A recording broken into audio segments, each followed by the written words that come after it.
So as you finished your reading from Key Issue 1 only of Chapter 1, I will change that title. You read about Panama, you read about Greece. There were some other places too that the explorers went to, people that created maps. You can include them if you want as well. Puerto Rico, you read about how satellite imagery helped with the hurricane, and Houston, Texas gave you a lot of different ways that scale was represented. Then you were to find at least 2 places from the previous assignment in your Pearson study section, which I gave you a little video that I had you watch in the last activity. You were to pick any 2 of these. Try to stick with countries that you can actually plot. Some of these are so general, but that's okay too. You can just plot it anywhere outside the map. But Bolivia, Brazil, Ethiopia, the Arctic, Ptolemy, which is Greece. This is also in Greece.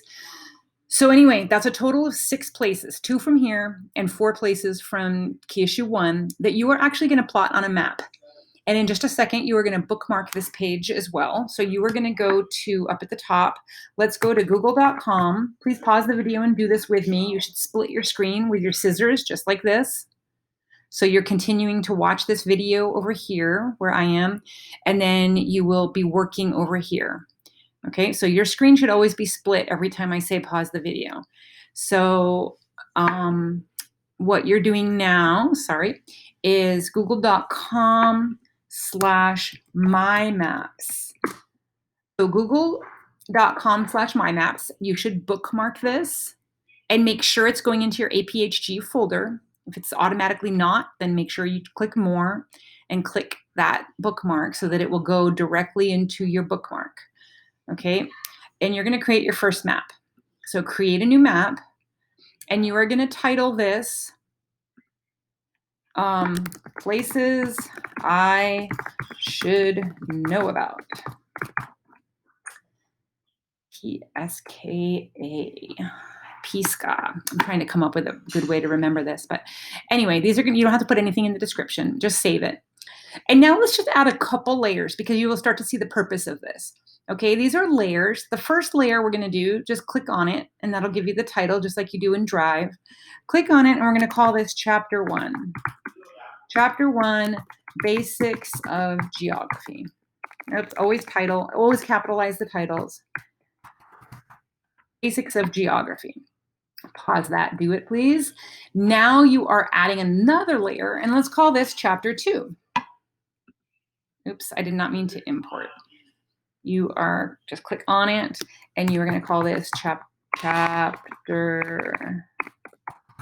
2, and Chapter 2 is all about population. And save it.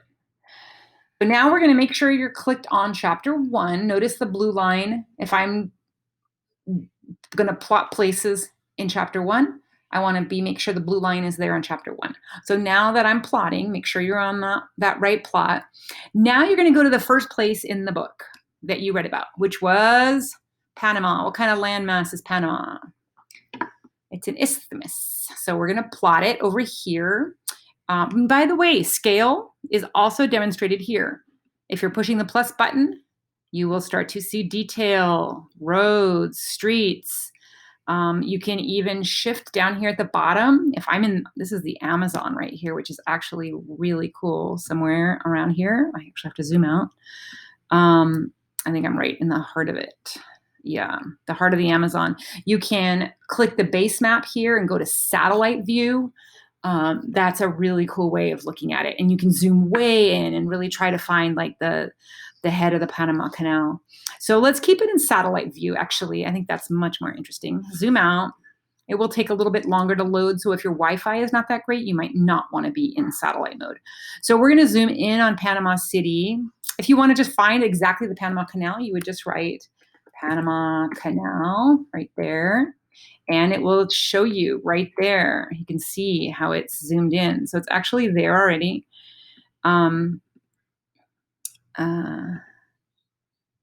But we're going to plot it again. So we're going to put our own marker there. This is just the Google given one. So I'm going to drop a marker there, and I'm going to put it right next to the Google one. And I'm going to call it Panama Canal.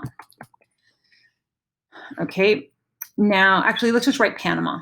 We don't want to be specific for right now because Panama came up not just for the canal. It was talking about local scale. It was talking about global scale.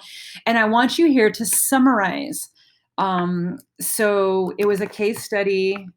You don't need to write case study every time, but it was showing scale at the local level, right? You would write maybe the indigenous tribe that was there. Indigenous means native from the area. The word Indian it's sort of derived from that, but indigenous means they are the native people. So from the indigenous crafts to the global scale, which was represented by the Panama Canal. The Panama Canal was basically explaining globalization. Okay, you should write as much as you can in your own words. Just notes is fine, but you want to make sure that you can basically put these into full sentences. Then you're going to save that. And what you can do is you can actually give it a different color, or, oops, that was edit, sorry. You can add an image or a video, or the style. I like to do, for style, a lot of people like to make the flag. So they look for more icons, and you can click, actually, how do you find it? Custom icon down at the bottom. And you can search Google Images of, like, say, the Panama flag. And you can actually put the Panama flag if you click it and select it. It becomes a little Panama flag icon. So now my marker is actually a Panama flag icon. Later on, when we start learning about case studies that are more interesting, I really do want you to start putting pictures in that you can find that will help us, and help you remember what this is about. And we will be presenting these maps to each other in class. So you want to make sure that you're doing a good job. So now you're going to do the same thing for the other places that are on this list in your assignment. And when you are done, you're going to go to submit and then find it in your drive and add it. Okay. So that's what you are doing. I should be able to zoom out by the time we look at your map. And by the way, this Google map is a Mercator projection. You learned about projections. You can see how distorted it is by looking at Greenland. Greenland compared to Africa. When they look like they're about the same size, it is a big fat lie. You know that the longitude lines all meet at the North Pole, but there is not one point here where they all meet. It's all spread out. So the longitude lines are actually straight, because if you look at the planet, it's not really a flat piece of paper. It was a projection from a globe. So the North Pole and the South Pole are very, very spread out. So that really distorts. Canada is much bigger than it looks, and Europe is much bigger than it looks. So the Americas, North America, and Europe are much, much bigger than they look, which is actually, it's also called kind of a colonial map, which is interesting because they went down and controlled basically all of Africa during colonialism and South America. And they kind of liked that they looked so small compared to their own continents. But anyway, this is it's an interesting representation of a Mercator projection, because it's actually what Google uses because it's so good for navigation. So it creates a grid system, and that grid system makes it easier to plot for pilots and GPS and remote sensing, which you've read about. Okay, so that's how you make a map, and that is a little bit about the Mercator projection. So go ahead, get busy, make your map, and upload it.